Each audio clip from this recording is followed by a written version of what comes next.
Got any jokes?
Got any jokes?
Depot on the beat.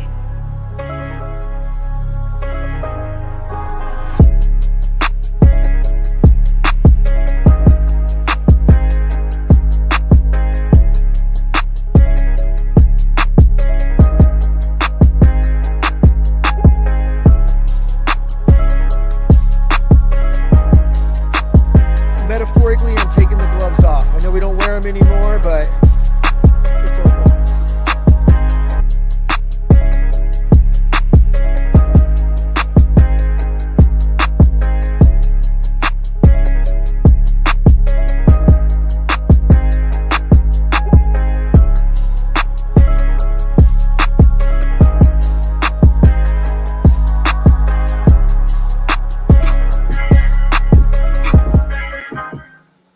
Yo, what's good, man? What the business is? It's your boy DT3 the Boom BZ, and we're back at you with the MMA bed surgeon with the combat cannon. What to do with the folk? What the business is? What's up with my boy Surge, man? What to do with the folk, man?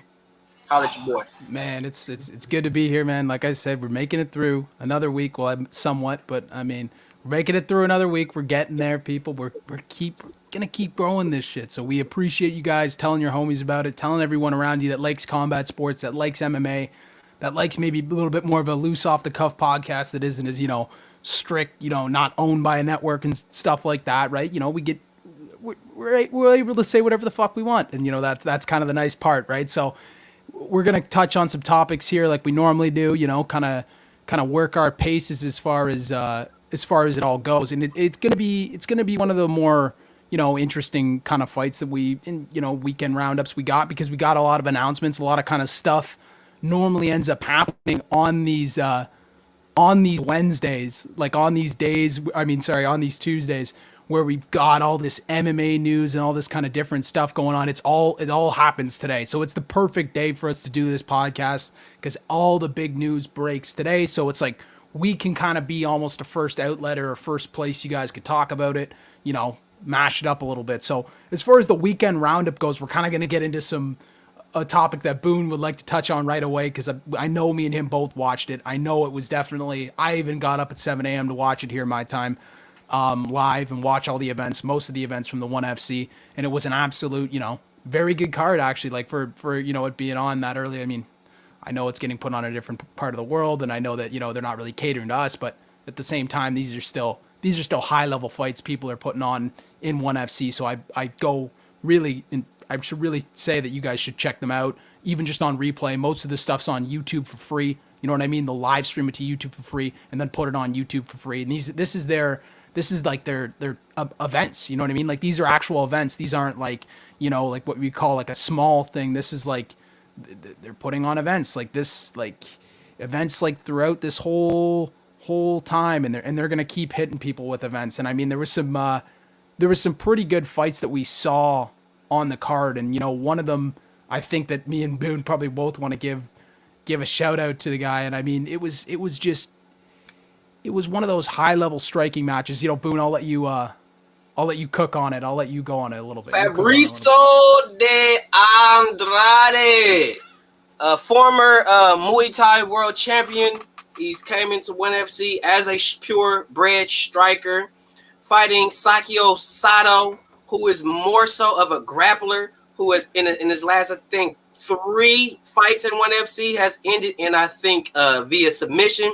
So what it was is it's a prototypical submission fighter versus a true raw dog striker, and the striker dominated.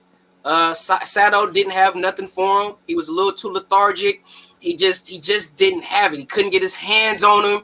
I mean, Andrade just kept his distance away from him. I mean, pummeled him. I mean, they had the man bruised, bloodied up. I mean, hats to Sato to being able to go through the whole fight, regardless of getting pummeled, because the man took some hellacious punishment, but still was able to fight through that. And still, I think Andrade, with only 6 fights in MMA? Yeah, I think it's only 6 fights, yeah. I think he still has a lot more room to grow. I think he does. I mean, he does good on the ground, but when he goes against somebody who is a better practitioner of ground fighting, I think that's going to give him problems. I think when he fights a guy that really doesn't care about how good of a striker you are, I'm coming, or somebody who's not necessarily a good jiu-jitsu practitioner, but a good wrestler. Yeah. I think a All-American Olympic wrestler will give Andrade problems, because they don't care about being bloody. They don't care about getting cuts. They don't care about busted noses, busted lips. All they care about is, I'm finna come and I'm gonna get my hands on you. I'm gonna get you against this cage, and I'm just finna pound you. I'm gonna cage and pound you. I'm gonna ground and pound you. I'm gonna do whatever I can. I'm gonna take whatever shots you got, but I'm coming and I'm gonna maul you and I'm gonna pound you. And I think a fighter that is relentless will give Andrade fits. I hear that. I think that Andrade, when I looked at him and I first watched that fight, and I'll be honest, I think that was the first fight I'd ever seen him in. Man, he was one of those guys. Instantly, I watched it. I said, I'll probably see that guy in the UFC one day, unless ONE FC puts some sort of a price tag on him that he can't resist. That's a guy who might possibly, if he rounds out some stuff, he could definitely be a guy that makes it into the UFC for sure. I could just see it in the style. Very good, like I was saying, very good English. Like, he's already got just perfect vocab, like able to talk shit, able to do his thing in English, in Portuguese. So, I mean, I think he's one of those guys that would sell. So I think that organizations are definitely going to look at this guy and say, primetime television, we might have an audience, we might have an audience that you can, reach out to and kind of talk to and have a good time with. And I think that, I think that he's one of those guys. So I said, I'll probably see him there one day, but now we're kind of getting into the meat of it. And obviously this was it. Shit. This was the I'll let you cook on this too. Oh, This was the main event for anyone that didn't catch it. And in the as you can see at the top here, Rosahina did defeat Stan Fairtex like we were talking about on last episode via submission at the end of the fight too, with like no time left either. Like 7 seconds. You can see that's the official time they've given. So Boone. And like I said, I'm gonna put it up one more time for the folk. Yep. Like I said, in order for Alanya Rasohina to do anything with Stan Fairtex, she has to take the fight to the ground. She has to rough her up in a sense of keeping her hands on her, mauling her, not letting her get comfortable in the center of the cage, trying to use her kicks, using her jab, utilizing her straight right hand as she does so well in Stan Fairtex is what I'm talking about. Mm-hmm. But Rasohina, what she did do that was very good was her takedowns. Stan Fairtex had a problem stuffing the takedown. That was the issue that Stan Fairtex had. I will say this on air. She did tap.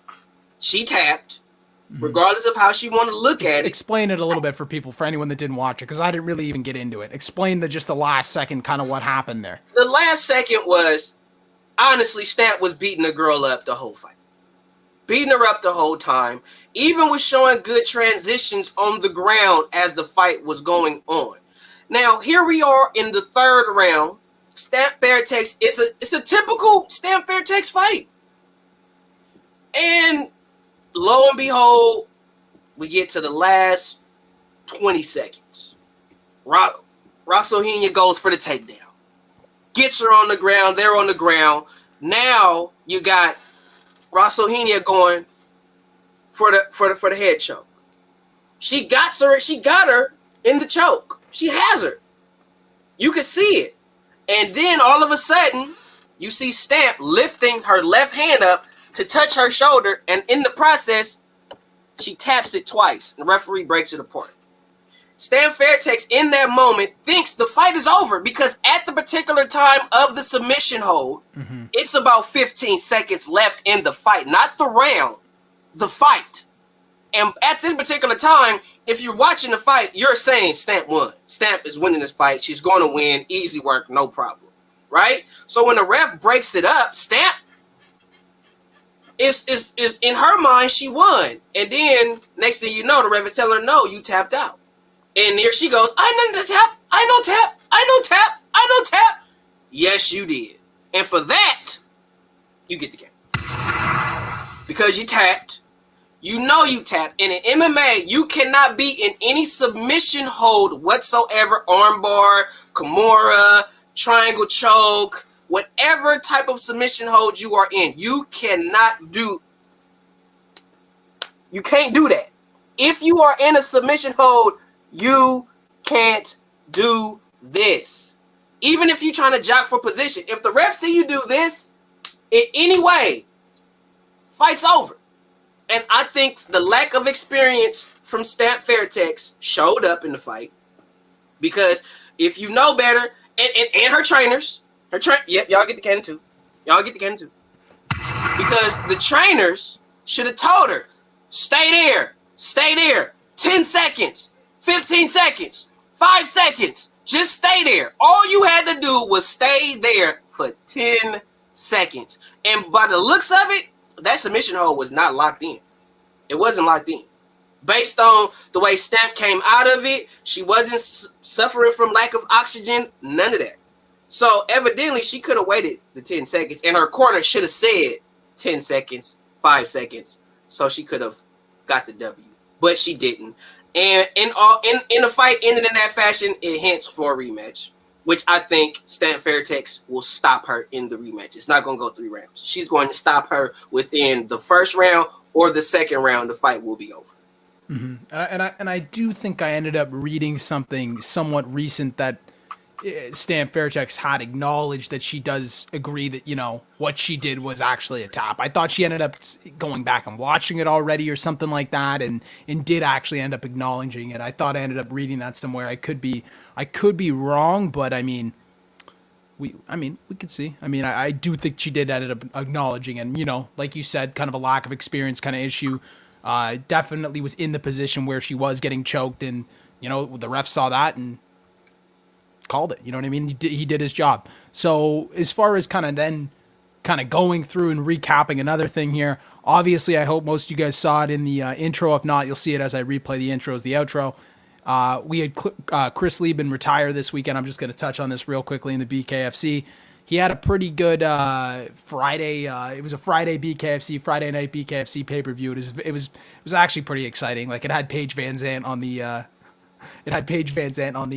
the headline. She was headlining the card, and it was just it was a pretty little fun event to just sit down and watch and have a good time watching it. I mean, it was one of those things where it was like good time, a little BKFC. We got Chris Lieben going in there for what he announced as his retirement fight, and he stood that ground, and you know what? Great fight. Went up and fought at light heavyweight or something like that, I believe at 205. Had a great fight, ended up knocking the guy out. I don't even remember the guy's name, but ended up knocking the guy out pretty quickly, and then they gave the guy time to recover, calling it an eye poke, even though I think it was just a knuckle in the eye, you know what I mean? It's bare knuckle, right?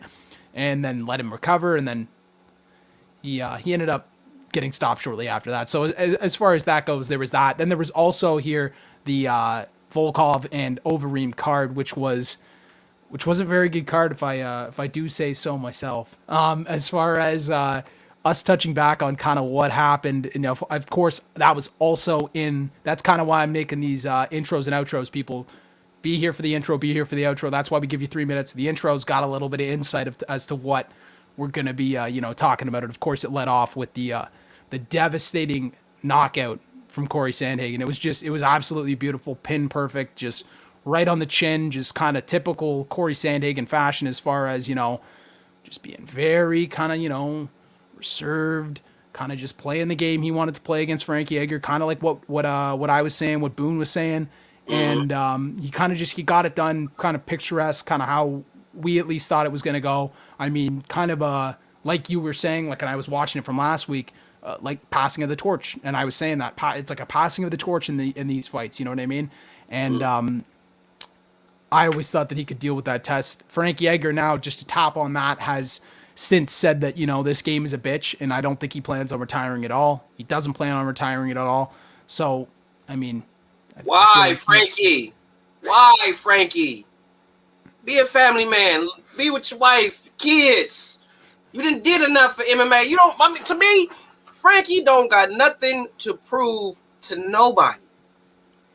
In all of MMA, is Frankie Edgar not a former UFC champ? Mm-hmm. Has he not done?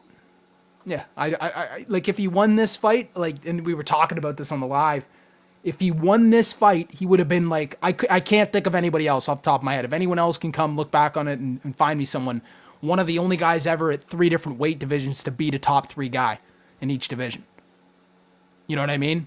Like, if he won the fight, like that would have been Frank. That could have been something on his, like, but it's like at that point you're set it, like, those are GOAT, like, that's kind of GOAT shit right there. You know what I mean? Yeah. Right? Like, that's stuff that cements you not only as a legend, but as one of the best to ever do it, right? Doing something like that, like, for sure. Oh, for sure, Frankie Edgar is going to the Hall of Fame, for sure. I mean, but as far as all that goes, I feel like that, touching on that fight, I mean, we're sorry to see Frankie go out that way, but at least we were on the right side of calling that one. As far as the main event, wrong side of calling this one. Wrong side of calling this one. But the love for Overeem somewhat overshined in that fight, and Overeem just didn't look like he had the right game plan to beat a guy like Volkov. Volkov looked massive in that fight, just sharp. Yeah, but he always kind of has sharp. He always has that sharp pitch, but looking at him fully, he looked filled out, man. He looked, I think he was heavier than he ever had been. Looked big, and I was like, whoa. I was like, this guy coming at Overeem and Overeem putting the guard up, I was like, kind of a different story, you know what I mean? Even Sakai, a big guy, right? And I was on the fence about that fight when I saw Overeem shelling, you know what I mean, and taking shots over the side. I was like, whoa. I was like, even one of those from Sakai could put him out. But I mean, you get Volkov all filled up on horse meat, and he's you know what I mean, he's coming out there looking like an animal. So, like, as far as as far as that goes, I mean, like that's kind of just what we get for that fight. I mean, it is what it is. Volkov ended up looking like the better man, and now he's definitely making his stamp back on the division and trying to, I think he could do some things in the division. Oh, I think Overeem looked old. Like that was the first time I seen Overeem look in the fight, and he looked old. I mean, he was pudgy in the gut. Mm-hmm. You know what I mean? He looked a little slow. I mean, but he looked like he didn't look like he was there to win, in my personal humble opinion. It looked like he was there to fight for a fight, but he wasn't there to win it. Mm-hmm. And Volkov was there to win. He didn't care. He wasn't starstruck by the mystique of over, because that happens too. You can get starstruck by the mystique of a fighter because of their experience and what they've done in the sport. And it's like they technically a legend in the sport, because Overeem is a legend in the sport. The man been doing this shit since the Pride years. So, I mean, that could play a part. But for Volkov, it didn't play no part. Volkov came in there and said, I'm finna whoop your ass. And he beat the shit out of him, in my opinion. Like, he gave him something to think about. And when he knocked him down and he got on top of him, Volkov is something to be is a force, I think, in the heavyweight division right now. I do want to see him fight one of these top dogs in heavyweight, and then I'll give him a little more accolades after that. But until I see that, with beating a old Alistair Overeem, I'm not too sold on that. That's kind of like a decent test. Like, okay, you could beat Overeem. Okay, that's cool. All right, whatever. But I want to see him fight one of these top dogs in the heavyweight division, and then I'll be more sold on him.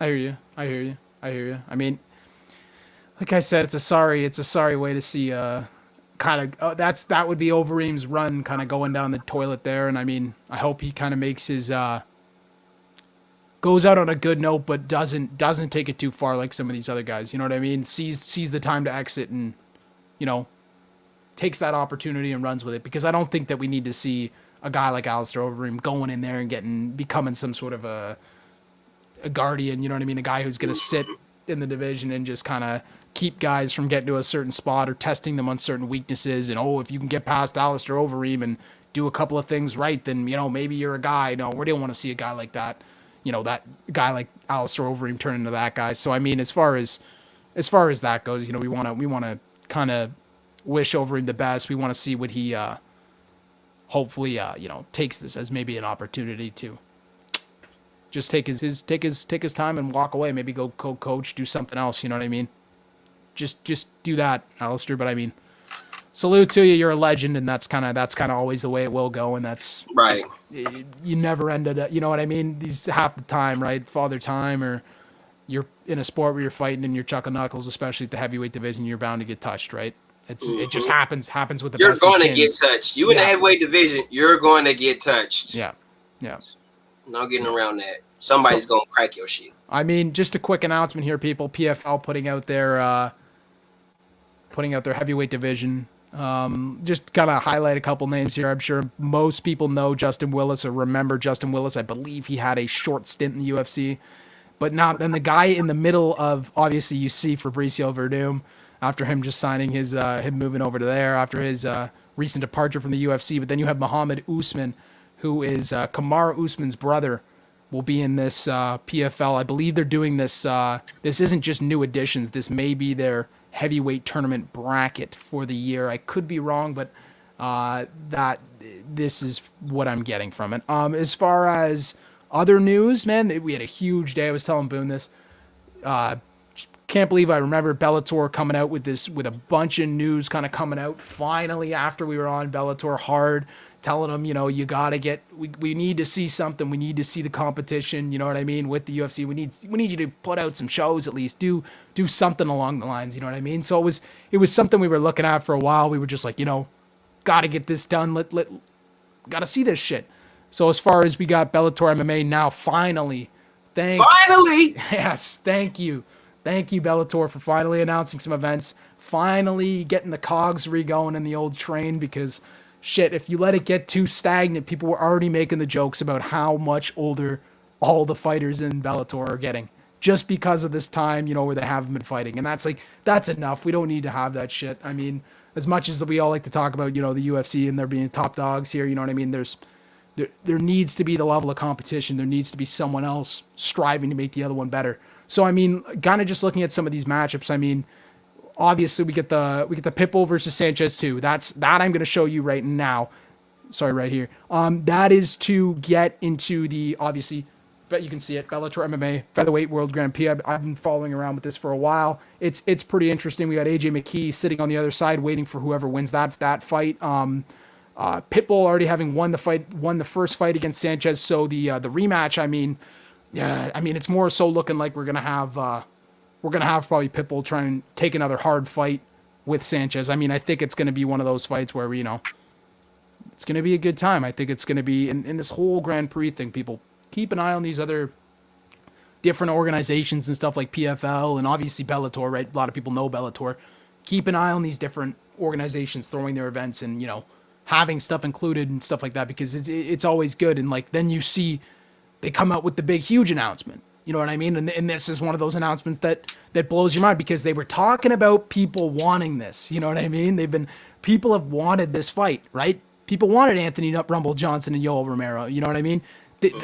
Like they wanted all these fights here. I'll take a deeper look into this. Let's go over it. But they wanted these fights. They wanted Anthony Johnson. Romero gonna win. They wanted this fight, especially now light heavyweight. We see Yoel Romero not cutting any weight anymore. It's like a Cuban Missile Crisis. You know what I mean? Right. He's just coming out there to do work, coming out there to put on an effort. Really, man, it's going to be interesting to see these guys, because we got I think Yoel Romero gonna win the whole Grand Prix. Really, eh? I think he's gonna win the whole thing. Who go back to the playoff chart? Who owned this out of Ryan Bader, Lyoto Machida, Corey Anderson? I cannot pronounce his name.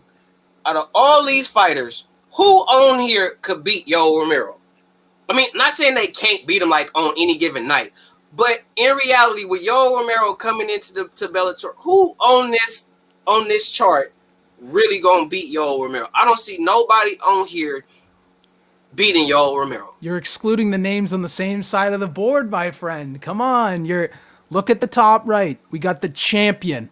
This is the guy who already has the light heavyweight belt. Talking about the Vadim? No, Vadim Nemkov, yeah. So Vadim Nemkov at the top, and then you look right below and you see Mr. Wonderful, Phil Davis. Man, I think that fight right to kick it off, like, we've got some huge fucking fights. There is going to be some massive fights. And let me just remove this for a second, because you can see it here. They got, obviously on the left, they got the date for those fights up there. They see April 16th. You know what I mean? Like, this is like, what a treat, man. Like, we're going to have a co-main event of Yoel Romero and Anthony Rumble Johnson, and then the main event of the champion fighting. Come on. That's almost too good to be true. But I mean, Bellator does kind of, they owe the fans a little bit for skipping out on all this stuff. Determined shit. And then like if we skip, and I'll go back to it, but if we skip to the other side of the board, we see Ryan Bader having a bout against Lyoto Machida. You know what I mean? And they were already asking Ryan Bader, hey Ryan, like, hey man, what's going to happen to the heavyweight belt? Because you've got the heavyweight belt. You know what I mean? And he said, well, Bellator's asked me if I would like to participate in the Grand Prix. I said, hell yeah. I said, if there's a chance to get back at Vadim too, I'm in it. You know what I mean? I want to get my double belt status back. Like, there we go. So we got Ryan Bader taking on Lyoto Machida. That's going to be a nice fight on that left-hand side. Obviously on, I can't even read it here. I believe it's on April something. April 16th. Oh, April 9th, Ryan Bader. April 9th. Sorry, yeah, it's covered for me. Yeah, April 9th. My wife's birthday, April 16th. My beautiful wife's birthday. There you go. So you got a nice fight card. And then obviously, if you do check even farther below, you have Corey Anderson, obviously coming off of his pretty stunning knockout. I mean, wasn't anything too impressive. Now we were kind of expecting to see Corey Anderson, get thrown into the water. But I mean, now you've got a tournament style announced. Like, I mean, as long as he puts up, and he's taking on a guy who's welcoming into Bellator for the first time. He's got a lot of hype around him from I believe the Russian circuit, Yagshir Miradov. He's very, very, I believe, strong wrestling style. So I mean, I think it's going to be a fight that I got to do more homework on Yagshir. Of course, I'll have to be going live for these fights. These are just too good to cover. I mean, just even maybe, yeah. Sorry, you go ahead, Boo. Hey, why is Bellator doing something around the time when Mighty Mouse is fighting? Ain't Mighty Mouse fighting on the 7th or something like that? 7th. You're talking about the this one? Yeah, April 7th. So, bro, we finna be busy in April. I mean, we're always busy. That's the beauty. That's the beauty of the sport, man.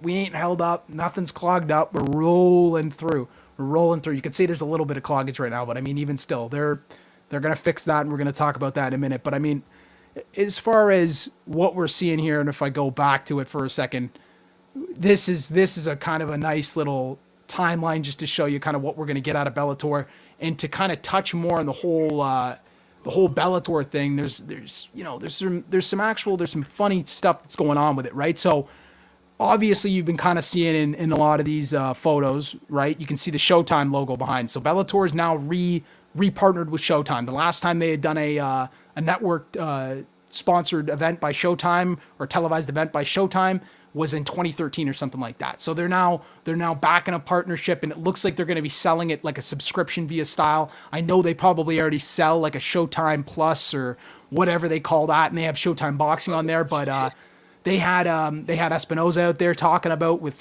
Coker, and they were all talking about kind of the way they're gonna schedule it out and stuff like that. Obviously, they've got, like what I've showed you, they've got the 8-man tournament coming up, and then they're talking about doing 3 shows then, obviously, in April 9th. You got that month of April. You've got it kind of stacked with shows. So I think they're talking about 3 shows around that month, and then 2 shows every month.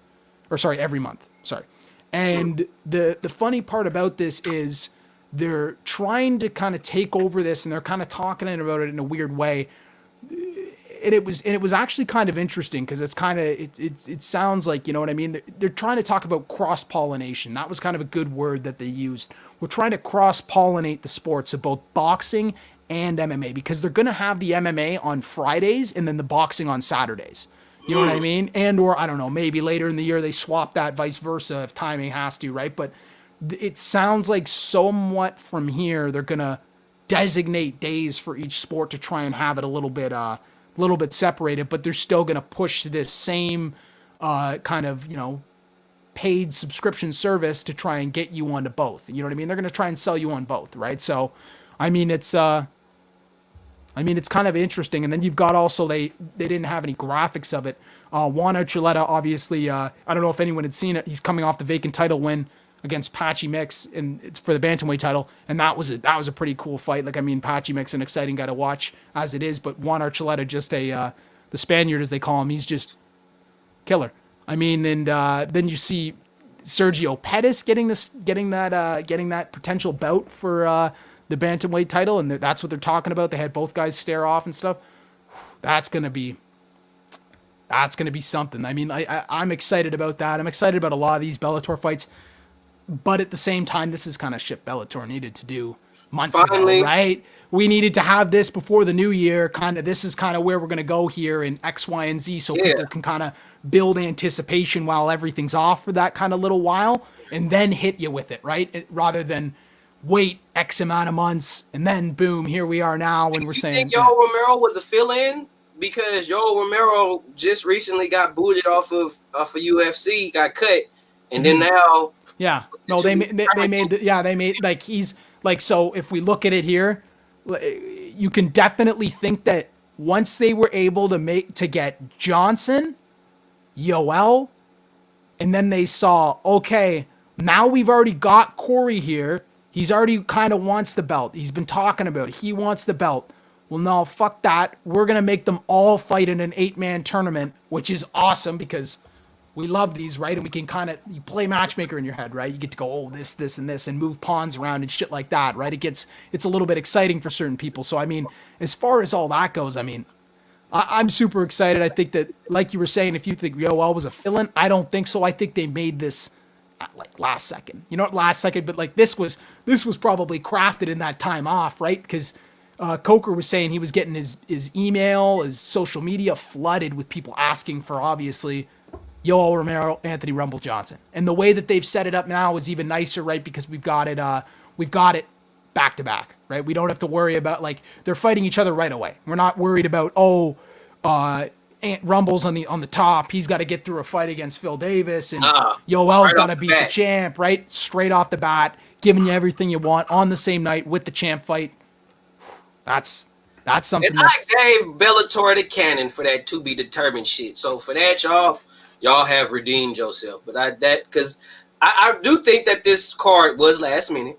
Yeah. And I do think they planned to do it, but they was like, who we gonna put on here?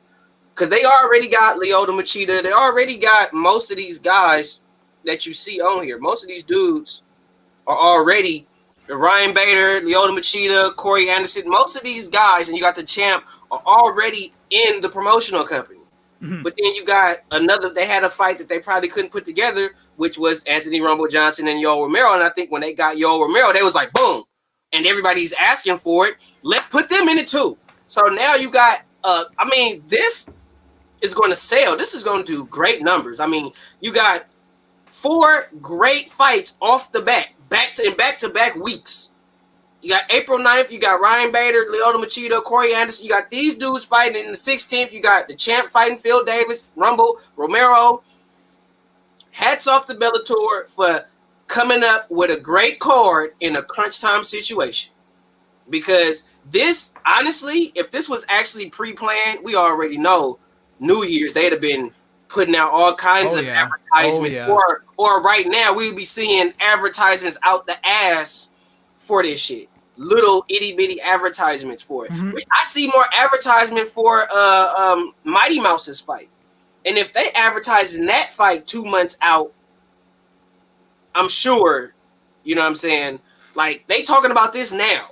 Mm-hmm. And what's selling this fight, I don't want to get too off topic from what I'm saying, but basically with this, how they selling this is Rumble, not Rumble Johnson. You got Mighty Mouse Johnson, and then you got Eddie Alvarez, who is in a sense going to be the first person to win every major belt in MMA. This is a historical event, so they pushing this right now, but yet and still Bellator ain't just now starting to push their event. Just now getting their fighters in order. So I think in April it's going to be a busy month. It's going to be very hectic, but I do think that this card is a all-star card. I think it's a hell of a card that Bellator is putting on. I still believe that Yoel Romero will win, and I'm sticking to it. I see all the other fighters on the card. I see them. I see them, all of them in the tournament. I see them all. But I'm going with Yoel Romero. I'm going with the OG.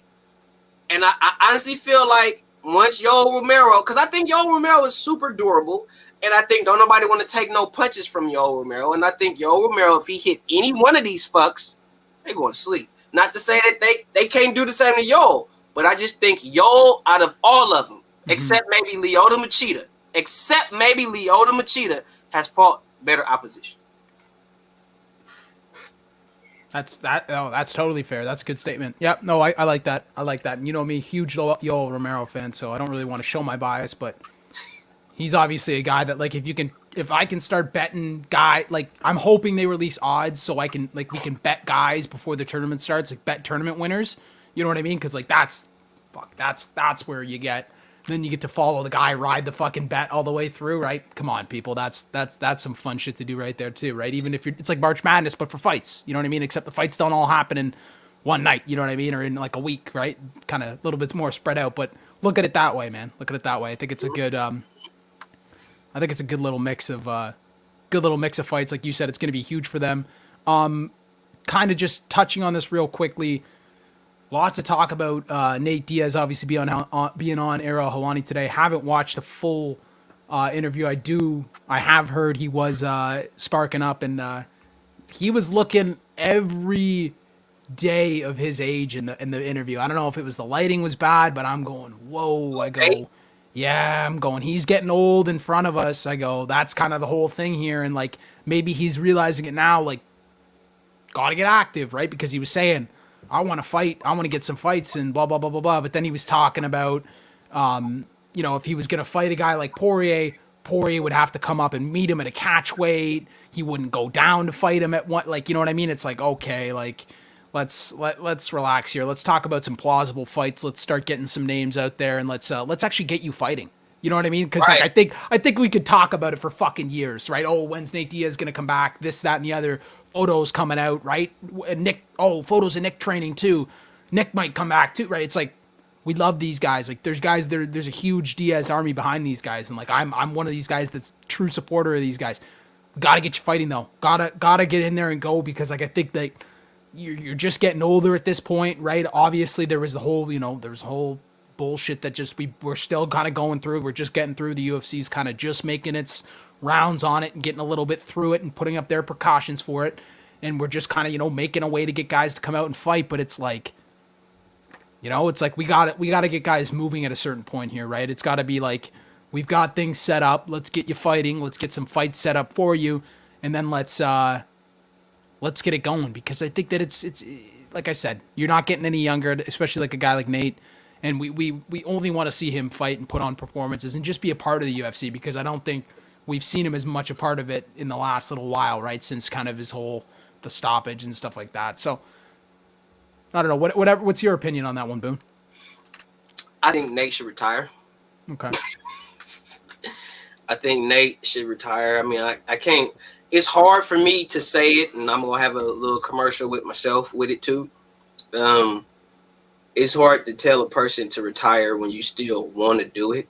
I'll be 37 Saturday. Mm-hmm. So it's like, you look, and then it's funny when I hear people like us talk about these pro fighters that are in their late 30s still competing, and we call them old. We say, they're old or they're past their prime, and this, and then I look at myself. Now, granted, I'm an amateur, I get it, but I'm physically past my physical prime, and I still want to compete because I know I can physically compete at a decent level against these dudes, and I think that's the same mindset that a lot of these other fighters like a Nate Diaz is having. Like, yeah, he's getting older, and honestly, you see the age in him, because the man takes hellacious punishment. Like, some fights he takes unnecessary punishment. The man is lit. I mean, when it comes to jiu-jitsu and ground fighting, Nate, all day.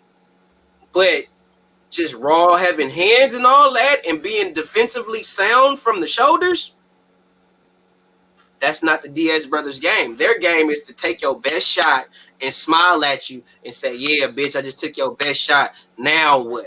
And that's their game. And as it's okay when you're 19, 20, 21, 25. That's cool.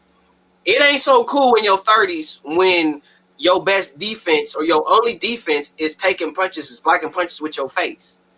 And Nate Diaz cannot continue to fight that type of fight within his career and think that he's going to have an extensive life after MMA. That's why I think he should retire now, because he's already showing signs of like Parkinson's and like Alzheimer's. Like, he's already talking like this. I know, that's the whole thing, right? I don't know if that's like, I hear what you're saying, right? And looking at the signs and stuff like that, and we've seen it in fighters and stuff like that, but it's like, the part of me thinks it might just be Nate's kind of thing, right? Like, and it's kind of like he's kind of always been talking like that, right? But I see the other side of the coin where people say, well, he fucking sounds worse now, right? You can barely even understand him, right? Like, yeah, like he can't even enunciate, right? Like, it's enunciate. Like, it just, it's one of those things, man. It's a sad thing to start looking at, but yeah, maybe moving on to something else a little bit less, and like you said, very good with the jiu-jitsu. Could be one of those guys that goes on and competes in, some type of jiu-jitsu circuit or something like that. High rollers. When I saw Ali talk like that. Yeah. What? I see Ali, when I saw Ali was talking like that, when I watched the documentary, and they showed the progression, and that you could see when Ali was starting to talk different, move different. And I've been watching Nate. And yes, he's always had that weird way of talking, but now it's starting to get a little bit worse. It's not as fluent as you would expect or you would think it should be. Now, I want to see Nate be 60, 70 years old. I don't want to see him 60, 70 and his brain is fucking mush. You know what I mean? I want to see Nate be functional. You know what I mean? When he's older, because you got to understand that some of these fighters are so caught up in the moment. They so caught up in their career that they forget, oh yeah, I'm not going to be doing this shit forever.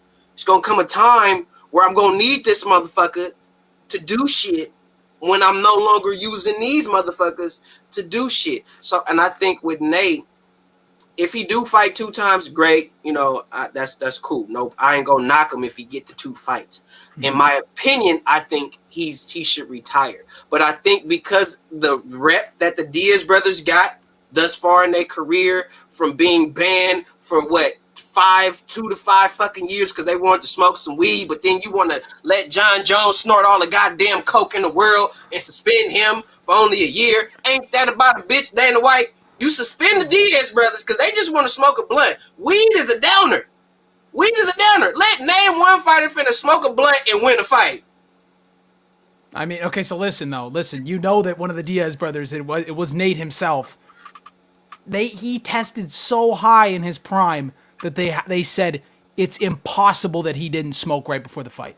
They said he's pissing so hot right now. His piss was so hot, it's impossible. That's on record. Like, people know that story. Like, that's well known. Like, he is a guy, like, and now you have to look at it too, right? Now we see like, weed it's no longer a banned substance in the UFC. Like, it's no longer a banned substance. So this was kind of a whole other topic. I guess I didn't even throw it on there. What do you start doing? Do you start reversing guys that have had potential contests overruled? I was watching a fight last weekend. We had a good example of it. Not like prior. It didn't happen recently, right? But a prior fight, exact same thing had already happened, right? In the guy's record, they're saying he's undefeated. I go, he's not undefeated. He got knocked out his last fight. Oh, but the last guy popped for weed. I go, well, okay, little bit different here. Like, this is kind of stupid, right? Like, it's like, I don't know, man. It's like, I just felt some type of way about that because Dana White took years off of the Diaz brothers' careers because of a marijuana substance, but yet John Jones, who was known who everybody said in that sense was popping dirty, snorting coke, and we already know when you popping dirty, that means you off some PEDs, some steroid type shit. Oh, I got a story about it, yeah. Snorting coke is an upper. Coke will have you feeling like you could run through a damn wall. I done seen some people off some coke, man. And you mean to tell me you'll suspend that dude for only a year for him doing an upper, but you will suspend Diaz brothers for 5? You'll take 5 years off their career because they want to smoke weed in California where the shit legal? Next. So yeah, it's a whole that's something that we might cook on because I want to see what the UFC does with some of these fights, right? I mean, in certain cases, you have guys that did win fights and then pop for marijuana suspensions. Is the UFC going to go back, or the commission going to go back and overrule them? Hell no. You know what I mean? Like, it's not going to happen. But just to touch on that, since we are kind of talking about it, like we also just in the news, Charlie Ontiveros. I don't know if anyone knows who he is. He's coming off a loss to Kevin Holland. I believe it was in October at Fight Night 181. He's Big Mouth Kevin Holland? No, the Charlie Ontiveros popped for T-ball, so he's out for 7 months at this point and been fined. T-ball being Tyranobol. I mean, direct steroid. You're not gonna fool them for that. I mean, it's not like you're able to say, oh, it was in a dick pill, like what John Jones said. You know what I mean? It's a gas station dick pill, man. I don't know how I got the T-ball in my system, right? Like, I don't know, man. I don't know. But it's like, right? You know what I mean? You never heard that, man? That's part of his story too. You gotta listen, read up on this. Like, yeah, man, I went to the gas station for a dick pill. Yeah, that's what he said. I didn't shoot nothing. I just wanted to go fuck my wife for 7 hours. Oh man, it's crazy shit, man. It's crazy. I'm gonna get in. I'm gonna roll through this real quick. We got a couple cuts in the UFC. Do your thing. Ultimate Fighter Brazil Season 3 winner, Shoeface, Antonio Carlos Jr. cut from the UFC. So goodbye, Shoeface. It was a pleasure while we had you here. Loved having you here, and unfortunately you were not able to look very successful after your Ultimate Fighter Season 3 win. As far as joining him on the list, we got Carlton Minus. He's a guy who only had about 2 fights in the UFC, and you know, sucks for him because, I mean, his last fight was supposed to be against a guy that, you know, he was actually going to probably have a good fight against. And ended up picking him. The guy fell out COVID. Cristiano Siagos came in and took the fight on short notice. He was ready and had a wrestling style, which was, you know, worse for Minus than, you know, I mean, the guy that he was going to go up against, the other striker. So, I mean, seeing a guy like Minus, I mean, yeah, I get it. He's not ready. He'll go to another organization. Slippery Pete, he is also gone from the UFC. Spike Carlisle, Anthony Ivy, Jacob Kilborn, Sarah Morass, Cheesecake, but I believe she retired. I mean, they're calling it a cut, sure, whatever. Vinicius Morea, I mean, Bullshit. Vinicius Morea, I mean, a true warrior champion. Some would say one of the highest level strikers in the UFC, and he's getting cut. So, I mean, sucks to see a day like that happen. I mean, he's like a Yoel Romero. You don't want to lose a guy like that. But Vinicius Morea, your time here in the UFC is over. I'm sorry. Go improve your striking. Marcus Perez, gone. Cole Williams, Reese McKee, Vanessa Mello. McKee being kind of notable, and like this is kind of where a lot of people have already been kind of drawing out headlines from it, or at least kind of talking points from it, right? It's McKee's a notable guy that's getting cut from the UFC because he, you know, went 0-2 in the UFC, lost to Morono, lost to Khamzat Chimaev, obviously, we all know.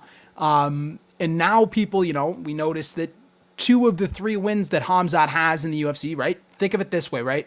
He's set in line to fight Leon Edwards, top 3 guy. He beats Leon Edwards. That's 4 fights in. He'll have a title shot once he beats Leon Edwards, right? You know what I mean? Like it's almost a guarantee at this point. Like if he does, right? I'm not arguing that or talking about that right now. We'll get into that when that comes down the line. But as far as if he wins that fight, that's title shot, right? So then we listen to now we kind of go through it. We go, is he getting fast tracked, right? A lot of people have been saying he's been getting fast tracked. I've been on the fence for, is this guy real? Is this guy legit? After the Mearshart knockout, I went, okay, I have to, like, you know what I mean? I was like, can't be doubting him anymore. Like, I mean, if he's going in there and a guy like I thought Mearshart might give him problems and he's just starching him, I mean, like, but there's not a lot we can see from that. So there's this whole kind of narrative being talked about, and it's kind of 2 of the 3 wins for Khamzat Chimaev. McKee and John Phillips were cut 1 fight after fighting Khamzat Chimaev. And I mean, you could say, oh, well, it's Chimaev making them look that bad in the UFC saying, get the fuck out of here. Or is it the fact that, you know, maybe these guys, you know, and as good as fighters they are, no disrespect to them, aren't exactly the kind of level caliber that are you know, in the UFC, put in that spot and where they are at the point in their career, right? And then you see a guy like Khamzat, you go, he's won against those 2 guys, and then he goes and beats Mearshart, knocks Mearshart out real quick, right? And so you go, okay, well, if there's 2 guys that really aren't even supposed to be there, and then he knocked out Mearshart, which I believe, I don't even know what the time Mearshart was ranked in that whole kind of abyss. I don't even know what he was actually ranked at, but I mean, now it's like, now we're looking at it and we're saying, well, maybe he is getting fast tracked. Like if he beats Leon Edwards, or maybe Leon Edwards is really gonna show him, right? Because I mean, and it's no disrespect to Mearshart, but I mean, still, it's kind of one of those whole things, man. I think with these cuts and kind of what we've seen, I think that it's only going to leave more speculation now behind a guy like Gerald Mearshart, especially if people start talking about this. And I mean, I'm talking about this now, so I mean, I'm one of those people. If people start talking about it, it's just going to create more speculation about me. Around Khamzat Chimaev. I mean, because there already is enough, right? People are thinking this, that, and the third. So I mean, who knows, man? I mean, it's going to be interesting. And then some quick changes that we've had in the UFC, and I mean, just some quick stuff that's been, you know, moved around. Obviously, we have the bullshit going on. I'm not even gonna say it. We have some stuff that's been going on, obviously. So we know that some fights are gonna fall out. That's why all these cards are stacked. Blah blah blah. So we got 258 just 5 days away. We got another fight getting added to the lineup. We unfortunately lost a huge bout that was going to be on the main card. I think a huge seller, a possible fight of the night, Pedro Munoz and Jimmy Rivera. And that's the second time this bout's been pulled now due to COVID. So, I mean, it's kind of a yikes. Like, obviously we need the whole kind of, we need certain guys, and it sucks, man, because we don't know if, like, you know, one of these guys gets it twice, one of these guys gets it 3 times. Maybe it actually affects them. Maybe they can't fight longer. Then these fights get, like, then we never even see these fights. So kind of sucks to not be able to see that fight that was That was definitely going to be a top fight. I mean, like I said, second time. Now they're looking at like an end of February rescheduling. As far as Andre Ewell and Chris Gutierrez, that's kind of getting a late ad. As far as last week, Andre Ewell was supposed to take on Cody Stamen, ended up falling out due to having a mistest for you know what it is. Had a mistest on it, a false negative. Ended up saying he tested 3 more times. Ended up all coming back negative, but obviously he had a false positive. So if you have a false positive, right, it's UFC standard issue now policy. 10 days you have to wait, kind of in quarantine and stuff like that. So he's had to do that. Now they've got him a fight against Chris Gutierrez, and that's at a catch weight of 140 pounds. I already did mention the Charlie Altaveros popping for T-ball. As far as Rory McDonald goes, that's kind of something I wanted to take a look at because I'm just a huge Rory McDonald fan, Canadian guy, can't help it. Got to talk about him. I kind of found it interesting, him changing camps to Sanford MMA. You know, after being with TriStar for the last couple of years, obviously now he's going into a new career fighting in the PFL. I mean, I think that honestly, in all honesty, and I understand it because I read into it a little bit, and it does say that obviously Rory McDonald, with everything kind of being shut down here in Canada, you know what I mean, on more of a stricter kind of lockdown, it's a little bit easier for him to find training, kind of, you know, do the things that he needs to do as a fighter, as a guy getting ready to go fight soon. So he's now swapped camps. I mean, it's good and a bad thing, right? You got to see new things after a certain period of time. What do you think about that, Boone? I think Roy McDonald is the real deal. I think he got a raw deal with the UFC. I think he could have still did some things with the UFC, but it is what it is. Roy McDonald is still Bellator champion, correct? No, he's not in Bellator anymore. He's not in Bellator anymore. No, that is shit. So he's going to PFL.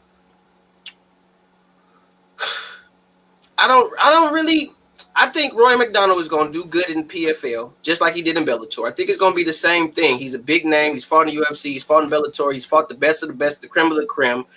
And I think he's just going to do the same thing in PFL that he did in Bellator. He's going to win a belt in PFL. He's going to reign there. And I think he's going to have a decent career there. And I think he probably will retire in PFL. I really don't. It's like, if I'm Roy McDonald, a lot of fighters, I mean, UFC is the height of the height.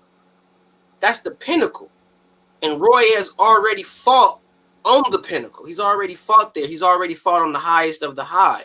So I feel like at this particular time, he's just probably fighting because he still got it in him to do it. Because I feel like, honestly, just like I feel about Frankie Edgar and a few other fighters, like at this particular point in their career, what do they really have to prove? Because I feel like most of the stuff that they maybe needed to prove to themselves, I feel, in my opinion, they've done already. Roy McDonald had a successful UFC career. Roy McDonald had a successful Bellator career. I mean, he's had a better career at MMA than a lot of people. So I think Roy is cool. I think he's cool where he's at. I think his contract ran out and he's doing what's best for him. I think he's still got some gas left in the tank, and he's just going to make the best of it.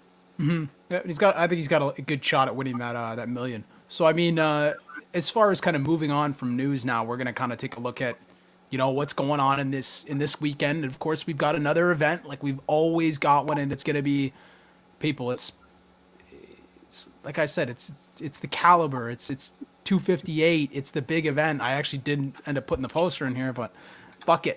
It's Gilbert Burns, Kamaru Usman. I mean, that's kind of just showing the instant disrespect, because one of the topics of conversation I've been having, you know, outside of with you, Boone, is this card gonna actually sell? You know what I mean? I wish I had put up the poster for it, but is this card gonna sell, right? So now we're losing the main event. We're losing a co-main event, or not co-main, I'd say a possible co-main event fight. And we've got that removed from the card now. And now we've got kind of not a lot of people. We've got Ewell getting moved up in the slot to take in one of those main event slots now. And that's a short notice fights, right? So like both guys didn't train for each other. So it's like, this is kind of going to be interesting. How many cards is this going to sell? I already know, even my consensus on it is, it's not the best card to be, you know, selling to people. I mean, it's definitely a good card. We've got the the co-main event slot, I mean, it goes all the way around. I mean, I know it has it listed as the women right now, and I guess I had it originally when I made this as the men. I thought it was going to be the men. Obviously, my sexist ass, you know what I mean? Oh, come get me. I thought it was going to be the men in the co-main event, even if not the fight that got pulled, the Kelvin Gastelum and Ian Heinisch fight, just because of the, where Kelvin Gastelum's been in his career. It's a huge fight for Ian Heinisch. I mean, Kelvin Gastelum coming off the 3-fight losing streak, and I will. I think that it's one of those things. But I will. I'm gonna give you guys, like I always do, a kind of quick, short breakdown of these the co-main and the main event, and then we will kind of get into comments and stuff after that. We'll kind of get into me and Boone's opinions on the fight, what we think is going to happen, and then yeah. So this we'll start with what I'm calling the co-main, and if you guys want my breakdown, like I always do, like you people always know, we'll be going live tomorrow night. I'll be doing my thing, bet breakdown, full card. We'll be going through it, rocking through every single fight. I know we've lost a couple now, but head on over to my channel, MMA Bet Surgeon. Come subscribe, hit the bell. I'll be going live tomorrow night. Not sure around what time. We'll say 9:30, around that area. That's when we've been normally going live. And I'll be breaking this whole card down as well as I can, going in depth a little bit more, because maybe I'll speed these a little more up as far as time goes. As far as the main event goes, we got a welterweight bout at 170 pounds between Kamaru Usman, and I will actually, you know what? Like I said, we'll start with what we're calling the co-main, because we'll call it that. We'll call it our co-main. It's the co-main, a middleweight bout at 185 pounds between Kelvin Gastelum and Ian Heinisch. Kelvin Gastelum 5'9" with a 71.5-inch reach. Ian Heinisch 5'11" with a 72-inch reach. Kelvin Gastelum 10-6 in the UFC, 15-6 in his MMA career. Ian Heinisch 3-2 in the UFC with a 14-3 MMA career. Kelvin Gastelum 6 knockouts, 4 submissions. Ian Heinisch 5 knockouts, 2 submissions. Kelvin Gastelum, he's coming off of a submission loss to Jack Hermanson. I think a lot of us saw that fight. That was the I believe it was a co-main on the Figueiredo card. I could be totally wrong what card it was on. One of the Figueiredo main event cards, maybe the Figueiredo Benavidez card, and that was like the co-main to it, and it was just absolutely crazy. He got pretty much rolled through the entire time. Like he was pressing him, feinting with the hands. He even kind of feinted with the takedown a little bit, kind of early, but like pretty much from when he kind of got a little bit of a takedown somewhat, it ended up in a scramble. Hermanson being on his back, being so dangerous from his back, instant grab the leg. I'm going to take this leg's mine. Doesn't let him out. Gastelum kind of goes to walk out of it, not able to walk out of it, so goes back into the guard of Hermanson, then tries to escape again. When he tries to escape again, Hermanson's kind of able to really lock that leg lock in there, that ankle lock, and then just roll with it a little bit. And there it is. There's the tap out pretty quick into the fight. I believe that's like a minute 50 into the fight, 2 minutes in the fight, something like that. Then you go back and you look at the Darren Till fight, and that was a split decision loss. As far as the Darren Till fight goes, you kind of got, a lot of pressing in that fight, but a lot of you've got Darren Till, who's kind of naturally the larger guy with naturally he had a 4 or 5 inch reach in that fight. I think Darren Till's got like a 76-inch reach. There was a lot of good work that we saw from Gastelum as far as what he needed to do, which as far as get in the clinch, press him a little bit, use the dirty boxing, try and, make this your fight. Don't play into his fight. But, it's so hard when you're at that disadvantage. And I think that a guy like Darren Till, we know him, he's championship level caliber, especially one day when he keeps developing and keeps maturing his game. He was basically just able to keep him at the end of all of his kicks, a lot of his punches, move off. Whenever Gastelum came in close, he would almost clench up with him. It would nullify all the heavy shots that Gastelum was trying to put on Till. Throughout the entire fight, you could see that, that lead leg was definitely getting battered by a guy like Darren Till with those good kicks. So, there was that. It was he wasn't able to, get anything going there, and that's kind of the whole problem. As far as the Adesanya fight, that's kind of the fight where we saw, Kelvin Gastelum, that was his big chance, right? And a lot of us were rooting for Kelvin Gastelum. At least I think I was in that scenario. I've been a guy who's been a fan of Kelvin Gastelum since his season 17, or was it season 14 in The Ultimate Fighter?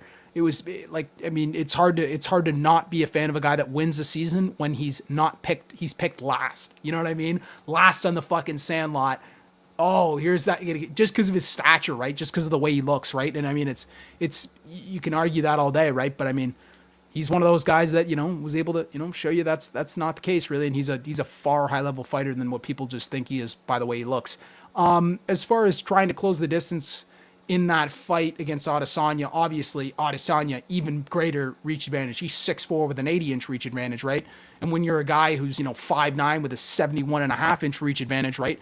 You need to find a way to nullify that, get in close, try and clinch. But right off the bat, right, we saw a lot of good stuff, right? I mean, like he pretty much dropped Adesanya right off the lead of that fight, and he was actually dictating a lot of the fight with his shots, winning rounds against Adesanya in which it looked really good.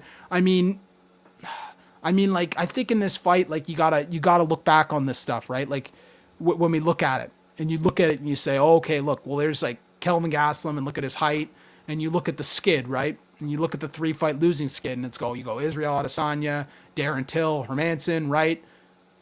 And then you've got all that, right? And I think that's kind of one of those things that it's kind of interesting to look at. I think that throughout that fight, I mean, Adesanya was just kind of able to land a little bit more, kind of have a little bit more of a successful later rounds, like better in round 4, better in round 5. I mean, he was still able to rock Adesanya a couple times and leave his face very swollen and stuff like that, a little bit disfigured, right? But even then, still able to put on a performance in which not a lot of people were upset with for Kelvin Gastelum, but since then has not been able to get the ball rolling anymore. So I mean, I think it's something that we're going to see from Kelvin Gastelum. He's going to try and need to get it cooking a little bit in this fight against a guy like Ian Heinisch. So as far as Ian Heinisch goes, 3-2 in the UFC, 14-3 in MMA. Like I was saying, just to repeat myself, 5 knockouts, 2 submissions. He's coming over a knockout win over Jared Mearshart, in which looked very good. Hard leg kicks in that fight. If we're looking back on it, a good thing to notice, these guys are very, like I was saying before, similar reach. So I don't think Kelvin Gastelum's going to have to overcome like at least the heavy punching reach disadvantage, right? Because I know Ian Heinisch is definitely going to look in there to go and chop at the legs of Kelvin Gastelum. It's been just too much of a game plan for a lot of these guys. Keep Kelvin away from you, even just with kicking him. It's just it's a perfect way to nullify him getting in there and touching you with the power shots, right? It works perfectly. As far as in the Gerald Mearshart versus Ian Heinisch fight, he was landing some good stripes from range, stepping in, landing single right hand.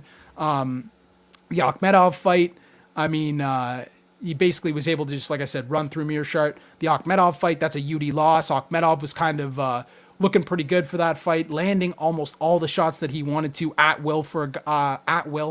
And I think that in that fight, we saw a lot of heart from Ian Heinisch. We saw the good cardio, which is like definitely something to note. But I think it's something that, Ian's got the ability to get his legs hurt too. He got his leg hurt in that fight, right? There's some variables coming up, right? But it's like, if you don't get a rhythm in the fight, if you're a guy like Ian Heinisch and you don't get your rhythm in the fight and you basically, you can't really even get it, even when you get a takedown, not much time to get working, you know what I mean? And it's like, even when a guy like Akhmedov starts to slow up in the third, it's sometimes not enough, right? So that was kind of the case in this fight. Akhmedov kind of started to slow up late. Every time he was getting rocked by shots from Akhmedov, he would look to kind of desperation takedown. And he was, like I said, UD loss in that fight to Akhmedov. As far as the Derek Brunson fight, that was another UD loss, unfortunately. So it's kind of an interesting record for both these guys coming into this, right? The one guy having some losses behind him too. Both kind of, obviously we know Gastelum going off against top level opponents, but Heinisch has seen his fair share of guys that are at least at a high level. That was kind of a fight in which, Heinisch almost finished Brunson within the first like 10, 15 seconds, hit him with a perfect high kick.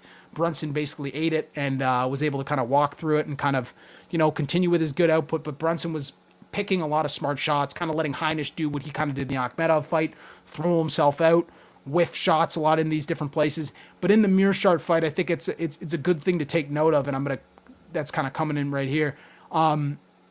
It's difficult. I mean, like I said, if it's co-main or main or not, I think it's a good fight to look at because of just how difficult it is as far as looking at these two guys. Like, if it's one of these things, man, we're looking at a guy who's definitely made a mark in the UFC and a guy who's just trying to, really put a name on his resume. And a guy like Kelvin Gastelum coming off of 3 losses is definitely a good name to have. But I mean, Like I said, it's coming off of 3 losses. Kelvin's looking to try and put something back together here.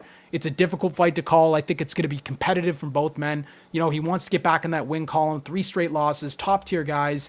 It seems like it's a lot less of a, like, you know, a talent leap for a guy like Kelvin Gastelum. You know what I mean? He's not necessarily fighting a guy that's the champion or right off the bat. Like it is Ian Heinisch. Like we will kind of play it and call it how it is. But I mean, Ian Heinisch, dangerous in a lot of different positions, definitely has the power to put you out.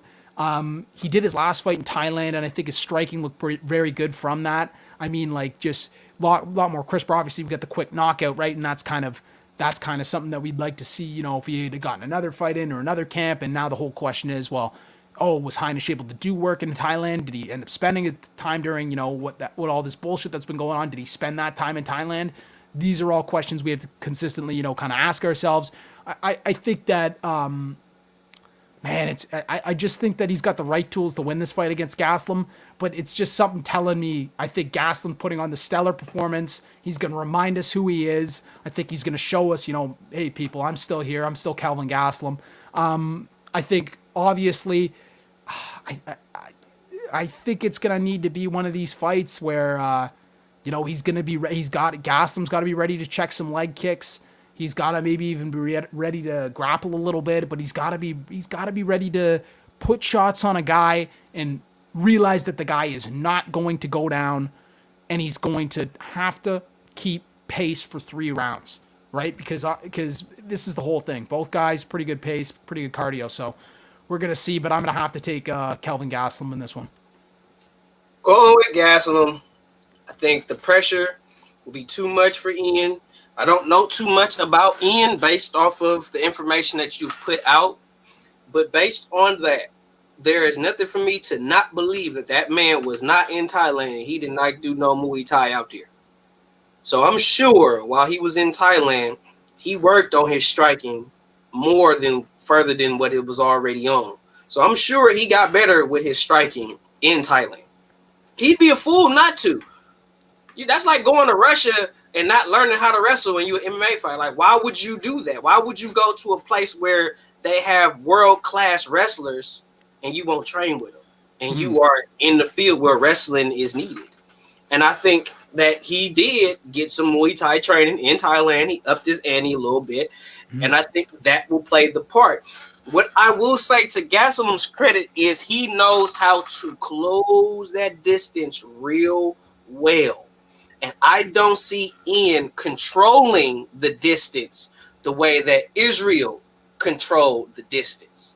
I don't think Gastelum is going to have to work as hard to break the distance like he did in the Israel fight. In the Israel fight, you could tell he was going through hell and high water just to get in, not to land anything, but just to get in range to start throwing his punches and his kicks, or to go for a takedown, or to work on get his hands on the wrestling of getting to the ground. He had to work really hard, meaning not just with your feet. He had to work with his feet, take a couple of shots. He had to work. And I don't see Ian making Gastelum work as much. Understand what I'm saying, people? I don't see Ian making Gastelum work as much. I think Gastelum will have to work to get in on him. Because those Muay Thai kicks, those elbows, elbow nation coming at you, give you something to think about.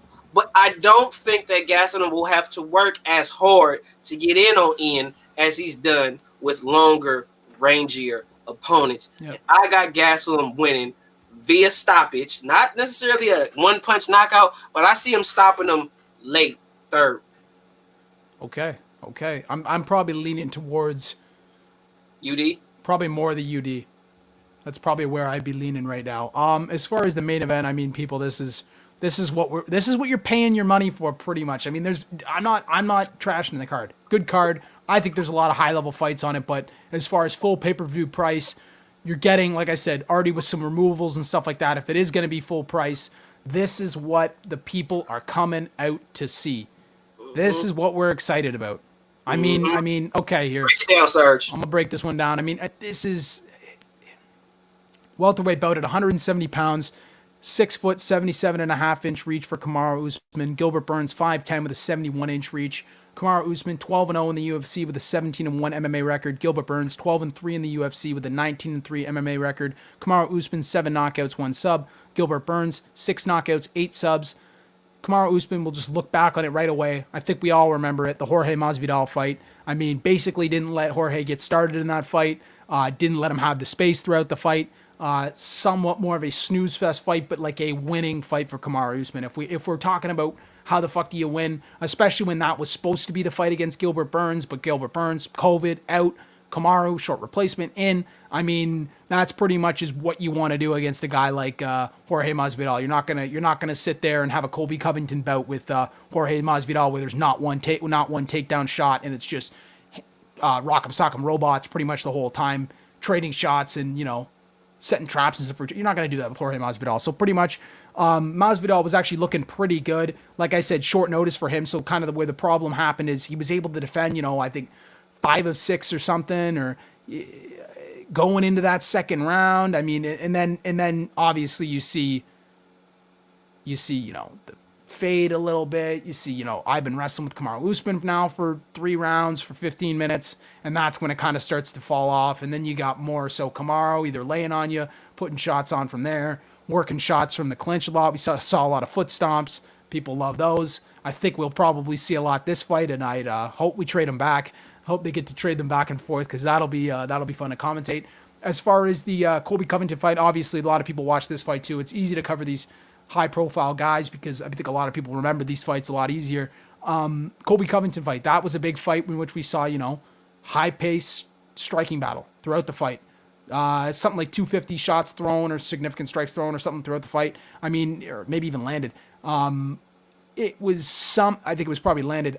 It was something crazy, but I mean, it was just a fight in which, I think a lot of people, we haven't seen Kamaru in that position where he's just straight up throwing, especially with a guy he doesn't like. We had, him picking shots pretty much the whole entire time. But I think that, and where I'm going to get into it on how Gilbert Burns is going to beat Kamaru Usman, and I'm going to talk about it, is the overextension of Kamaru Usman. When he throws combos and he's got good striking, like a lot of people do give him the credit. He's got good striking, but I think where it falls off a little bit is when he starts consecutively putting, 3-punch combos or 2 punches and a kick sometimes. So he gets a little bit off balance in those later shots, and that's where you have to angle off and catch him.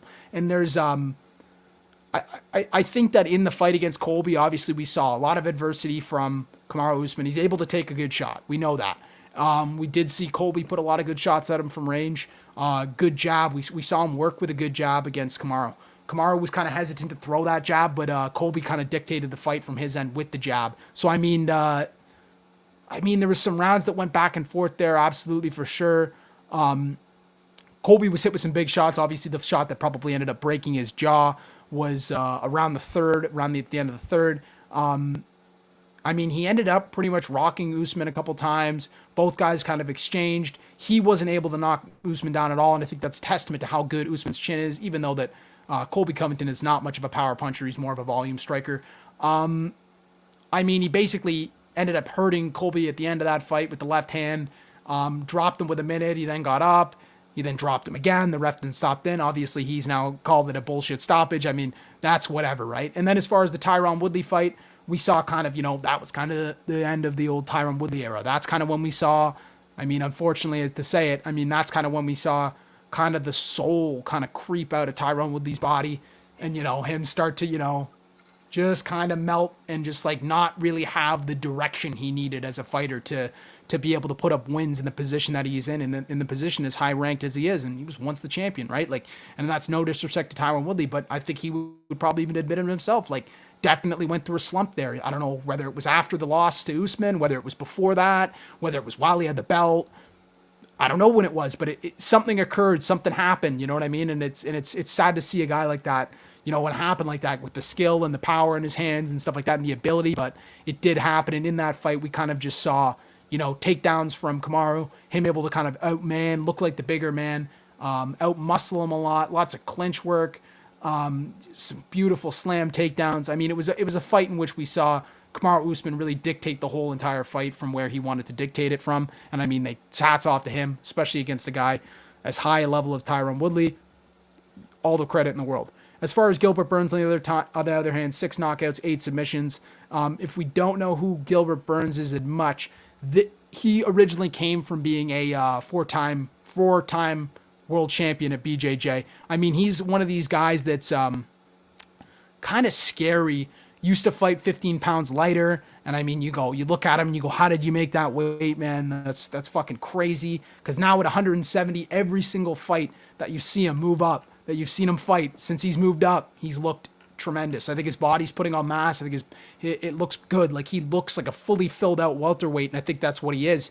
I think he's just come to the reality of the decision a little bit later in his career. As far as the Tyron Woodley win for Gilbert Burns, that was a UD win in which, kind of a fight in which actually I think that Gilbert Burns probably could have got Tyron Woodley out of there. I mean, that apparently, and this kind of came even after the fight, he had cut Tyron Woodley early in the fight. We could all see it right above the eye, but it was so bad because the whole flap of skin was hanging down, right?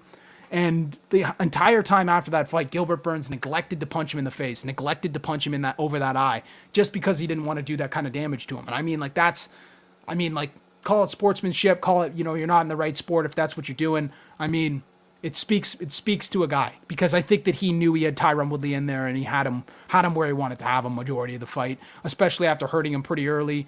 Woodley able to kind of get up and escape, even after, Gilbert trying to getting on top, not able to finish. I mean, it's back at it, more leg kicks, lots of pressure from Gilbert Burns. He actually looks very good as his fights go on the hands and feet. Shout out to Henry Hooft. I mean, that's one of the guys that's been key to really bringing his hands and feet up to the same level as his ground game.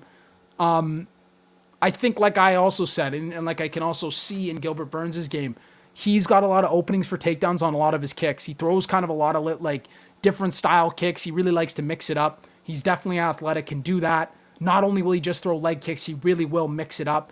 You got to be careful when you're doing that against a guy like Kamaru Usman. He'll be able to take you down and really, put you in a position where you can't come back from that and land the shots that you need to land to be successful in the rest of the fight. So I think that's something we always need to look at. I think that, like him dropping Woodley a couple times, I think it doesn't only look good on Gilbert Burns as far as, his power carrying through. I mean, we saw it in the Damian Maia fight, starting it with heavy low kicks. Would swap it to the body, got pressured, taken down, clenched a little bit against the fence, scrambled back up, and then just dropped Maia with a huge left hook, like you saw in the intro, like I'll play in the outro. Dropped him, and then pretty much, like I said, gave the respect even to him. Didn't even hop on him right away. Looked at the ref. Ref didn't stop it. He jumped on and just Donkey Kong slammed his hands on his head a little bit, and that fight was stopped. As far as the Gunnar Nelson fight, this fight's a couple years back now, I believe in 2019. That was a UD win over Gunnar Nelson. Continued with battering the lead leg, countering well, taken down a little bit, but looked for that ankle lock from the bottom. Controlled a little bit on the fence a little bit, but did even show a good hip toss in that fight.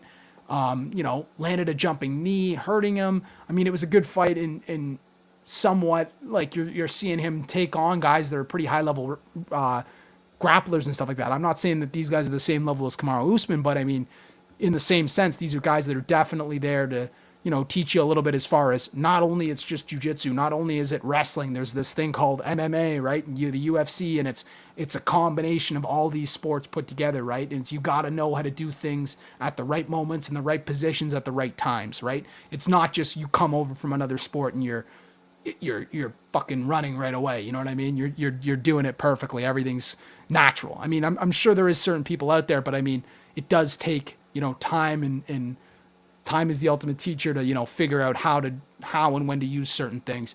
I think that, man, this is a fight that's exciting, right? And this is kind of how they're selling it, right?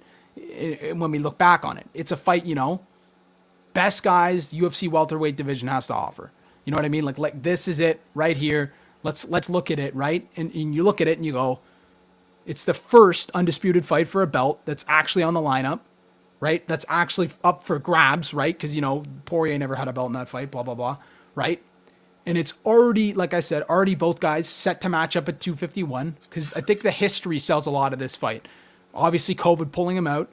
I think people have been not only wanting to see this since the first time it was announced, but I think that I think that, it's interesting because they've trained together, right? Teammates. They were once teammates at a certain period of time, people. That's a huge thing to factor in. And I think that when you look at guys that were teammates and stuff, you can either have it one of two ways. Super exciting fight, super boring fight.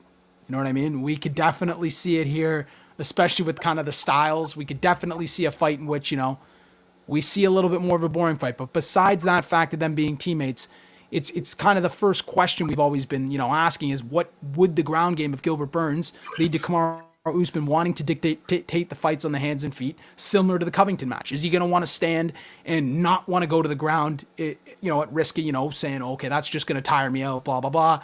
Let's stay on the hands and feet where I can probably beat this guy. Let's do that. I think that probably with the more tape watching, I think that Kamaru will probably have to implore one of those more grinding wrestling styles, kind of that he's been, open to this last little bit.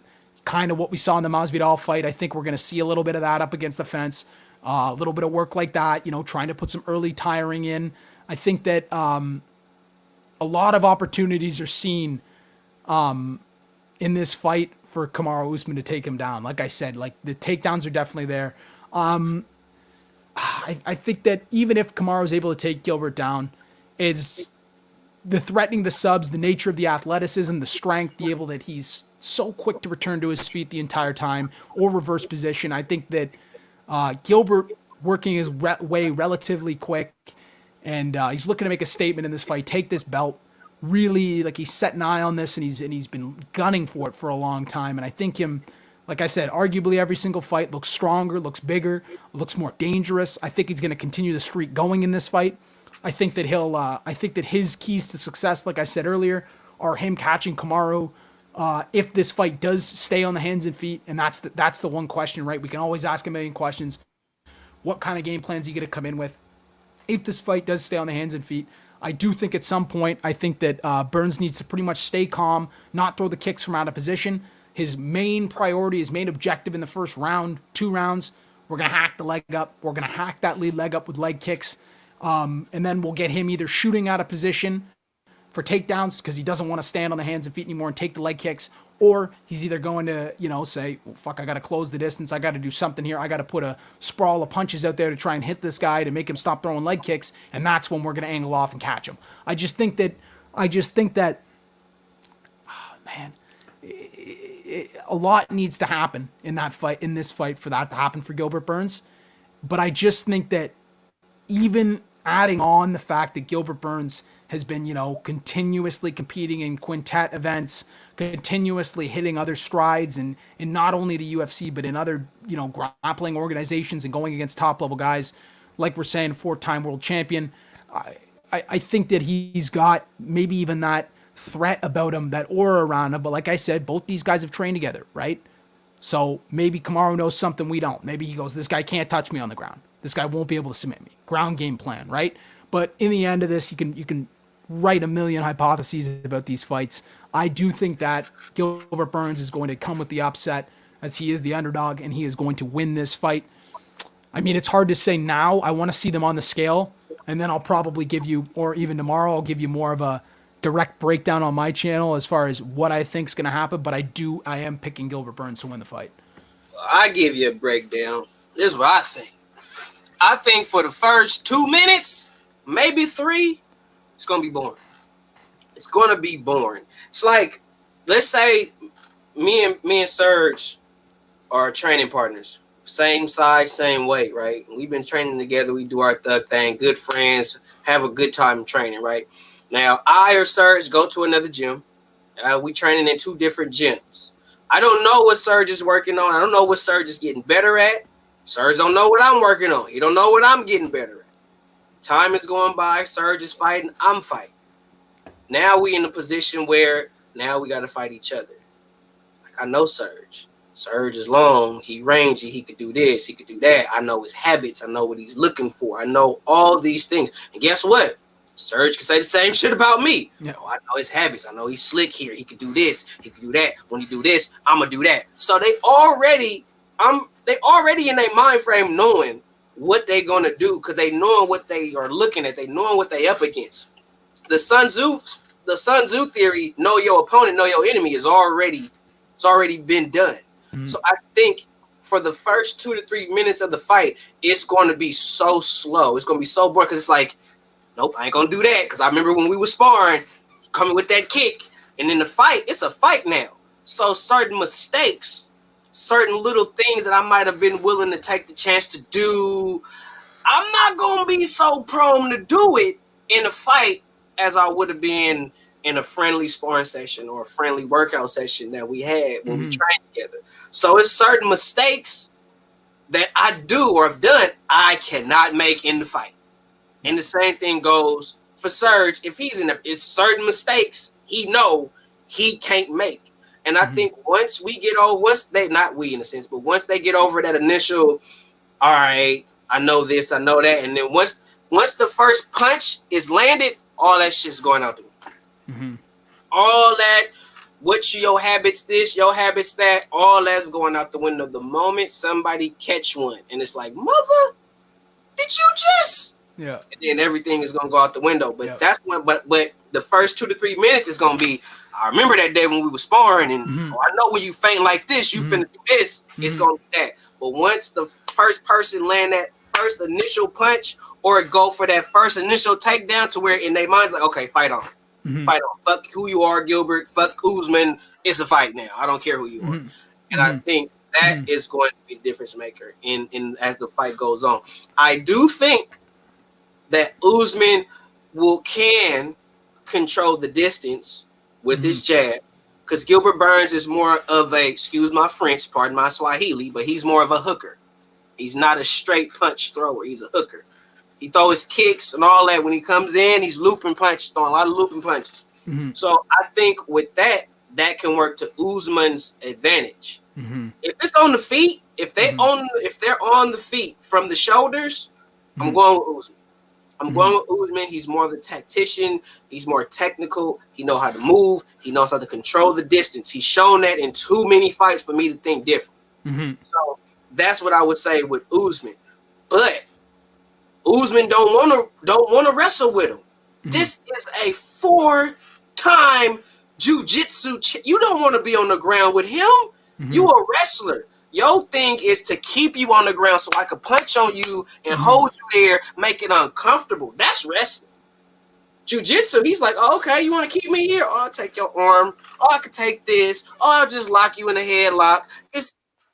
I don't have a problem with being on the ground. I don't have no problem with you trying to keep me against the cage. Because guess what? While you laying on me, trying to wrestle me, trying to look for a position to punch on me, I'm trying to tap your ass the fuck out. I'm looking for an arm bar. I'm looking for a rear naked choke. I'm looking for you to commit to your arsenal so I can let you make that mistake and I can catch you in a lock and have you tapping out.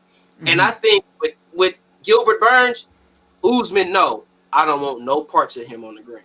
I don't want no parts of him on the ground. Can Usman get Gilbert on the ground? Yes. Can Usman kind of control him standing up with his wrestling? Yes. But once that shit gets to the ground, I see Gilbert putting him in either an armbar, a rear naked choke, or a full-fledged guillotine, and it's going to be over. Because Gilbert's arm bars are nasty. Last one, I don't know who it was against, but when I seen him pull that dude's arm and I saw this shit look like it was finna pop out of and Usman got long arms, so I can pull you, I can get you on the ground. Usman should want to keep the fight from the shoulders. He don't want the fight to go to the ground. If the fight goes to the ground, Gilbert taps him out. But if the fight stays on the feet, I say Usman can dictate and win the fight. So with that, I'm 50-50, but I'm going to go on the whim, and I'm going to stick with Usman. I think he's going to control the distance. I'm going to go with Usman by decision, a UD. I think he's going to control the distance. I think his jab is going to dictate the pace of the fight. I think that right hand is going to be there every now and then. And I think Gilbert Burns is going to be looking for that knockout blow too much. And I think that's going to be the telltale in the fight. And I think once they engage or come in close quarters where they're using their wrestling and their jiu-jitsu, I think Usman is not going to want to be there too long. He's going to wrestle with him a little bit, get off, throw a little something and get off of him and keep the distance. Get him on the cage, get off a little bit, stomp his foot a little bit, get off. Because Usman don't have no submission game. Last time I checked, Usman is not a dude that's out here submitting people. He's out here winning fights via unanimous decision, and he might get a stoppage here or there, maybe. But Usman to me don't got no crack. He don't have a good pop. Burns do. And that also is what make me nervous too in close quarters because, like I said, he get him against the cage, he's getting off, and he's pulling out. What if Gilbert catches him on the way out with one of those low ranges? Boom, that caught. He's going down, and once Gilbert gets on top of you, he's going to beat the shit out of you and then get you. So I honestly feel that in all honesty, it's a 50-50 fight.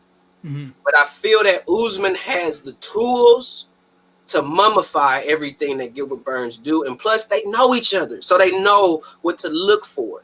But what will set off the fight and where the fireworks will start to go off is when the first person who lands the first significant strike, whether if it's a kick, a knee, an elbow, or a punch, whoever lands the first significant strike, that's when the fight is finna start. I hear that. Because the person that got hit is going to be like, motherfuck. And then it's over.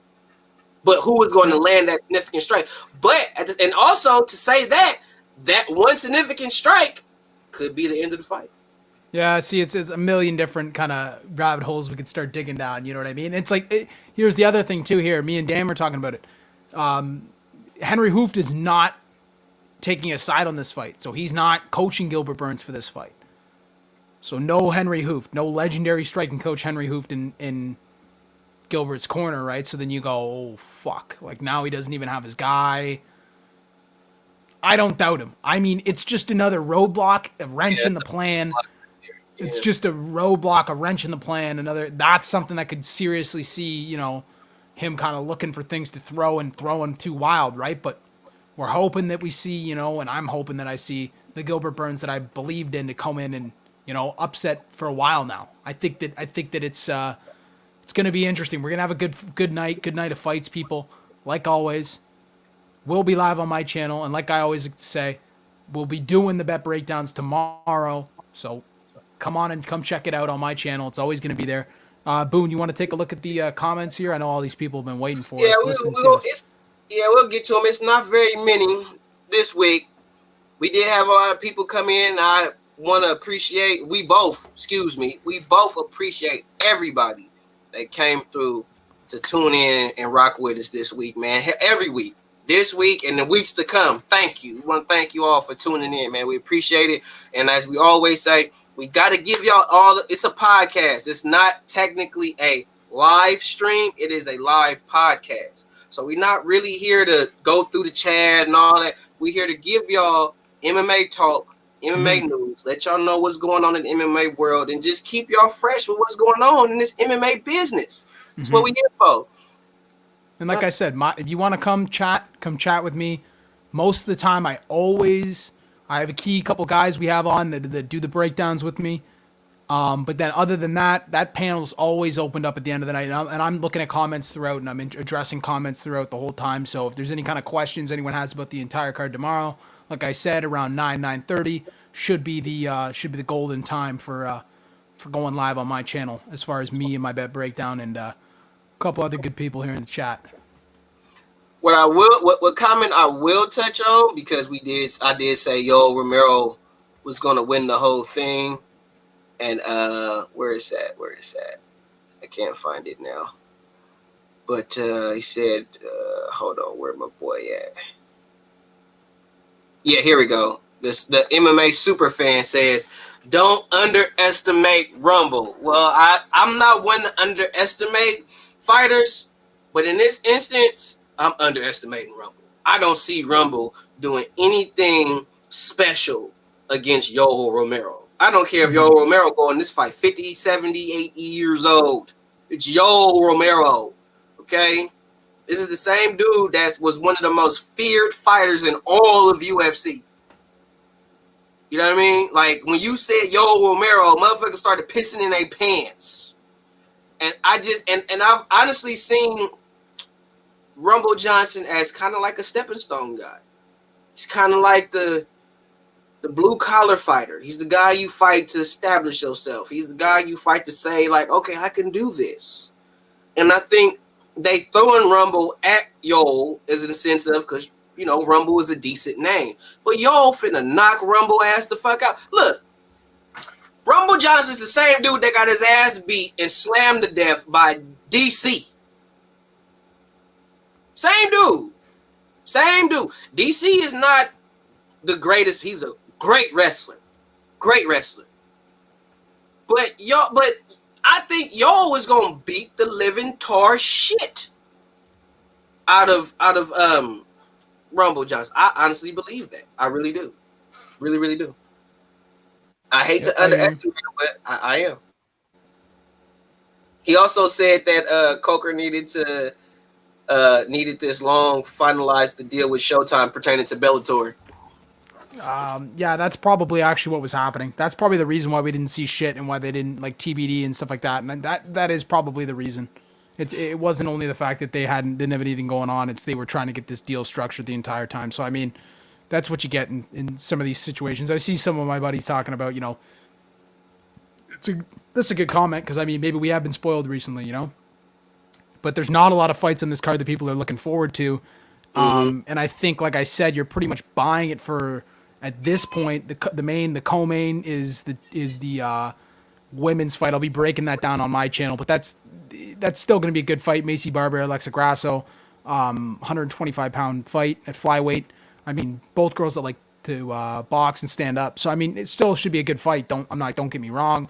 But then we've had some fights get pulled. So I mean, we're looking at a card here that, you know what I mean, like we were already saying, like Dan was saying, a little bit spoiled because we've been getting so many good cards, but still, we're getting what we get. I mean, as far as this week goes, it's been a great week, people. I mean, I don't know, Boone, if you have any other questions. I got two more comments I want to address, and then we could call it a night. Yeah. I want to address IBT's comment. Shout out IBT. He said it's so strange how Adesanya and Gastelum was so close and competitive, but then he meaning Gastelum, goes on a losing streak after. Shame. I you know what? I have to agree with that in a sense because it's weird that Gastelum fought at such a high level in that fight, and in a sense, Israel is the top of the top, the creme de la creme, and then all of a sudden, nobody that you fought after that is better than Israel Adesanya. So how is it you go on this just downward spiral after this fight? Did you give all of what you had as a fighter in that fight and you just don't have it mentally or emotionally? Or like, what was it? Because I don't see nobody being better than Israel Adesanya for Gastelum. I just don't. I mean, in my opinion, I think it was more so Israel probably kind of fighting the fight of Gastelum, fighting a little bit more down to Gastelum's level, especially being in that position. The spotlight was on him for that fight, and there was, you know, all this hype, all these people, you know, kind of coming around Gastelum, and like people like me, people like you probably, you know, saying, you know, this is the guy that we've been watching for this long. Like, we want to see this guy do what, you know, get the belt, right? So, I mean, I think Israel fought a little bit down in that fight, like as far as down to his level. You could see it in his face. You could see the punches and the shots he was getting hit with clean, with a reach advantage that much against a guy like Gastelum. I think it was he fought a little bit off cuff, a little bit more risky than, you know, maybe what we're seeing in the future, or maybe a little bit less smart, a little bit less, you know, than what we've seen in the future. As far as the Darren Till fight, Darren Till just had the blueprint that Israel Adesanya pretty much gave him. You know what I mean? It's kind of like he looked at that fight and said, well, I can do that, but better, right? I don't even have the same reach advantage, but I still got 5-6 inches on him. Well, I could do that. You know what I mean? I can bop, move, especially in my kind of karate style, tons of leg kicks, hammer on the leg kicks even more, and then move around, right? And I think it's all high level guys, right? And then you throw in the Hermanson fight, and that's a guy who's just scary out of those different positions, right? One little slip up, one mindset slip where you go, I can just walk out of this transition here on the ground, and boom, you're getting ankle locked, and you're topping with a minute 20 left, right? With a minute 20 in the first round. So I mean, it's can go either way with a guy like Jack Hermanson. So as far as like, I wouldn't really necessarily say that, you know, he's looked worse since every fight. I think the level of competition is super high up there. And that's why I think that it's so hard to bet against a guy like Kelvin Gastelum. Like I was saying, Ian Heinisch isn't the biggest adversity for Kelvin Gastelum to overcome. You know what I mean? Similar height, similar reach. You know what I mean? We know what Ian Heinisch does well. You know what I mean? But we know that Kelvin Gastelum, big chin, able to kind of, as long as he's not kind of worried, because we've seen the movement and length from a lot of these guys give him problems. So, I mean, as far as that goes, I think that's my opinion on that. And I feel like you have to pick Kelvin Gastelum. That's kind of why another reason why you'd have to lean with him, right? Like just the experience of guys he's fought. I mean, a guy trying to get back in the win column. I mean, yeah.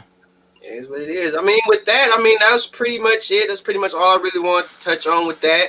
And for those who want to hear me say it again, because I had a few people say it, they want to hear me say, yes, stamp, you tapped. So, either way, thank you everybody for sliding in for the show, man. As I've always said, man, tune in every Tuesday night, 7 p.m. Pacific time, with me, your boy DT3, and MMA bet surgeon, aka Dr. Spock, aka the Doctor. Tune in, get your MMA talk and news. Not just MMA talk. We got news. What you think he for? What you think he for? For the news. That's what it got him for. Shout out to my boy Serge. And we're going to keep this ball rolling. Like I said, tune in every Tuesday night, 7 p.m. Pacific time with me, DT3 the Boom Man, and MMA bet surgeon for the Combat Cannon MMA podcast, where your MMA talk and news, man. Thank you, everybody, for tuning in. Appreciate you. God bless, man. And we're going to roll the outro, people.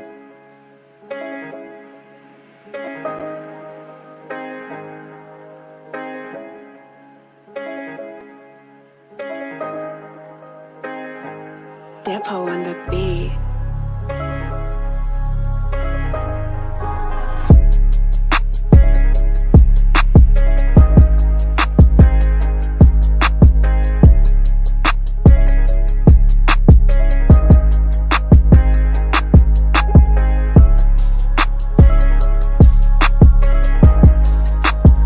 Metaphorically, I'm taking the gloves off. I know we don't wear them anymore, but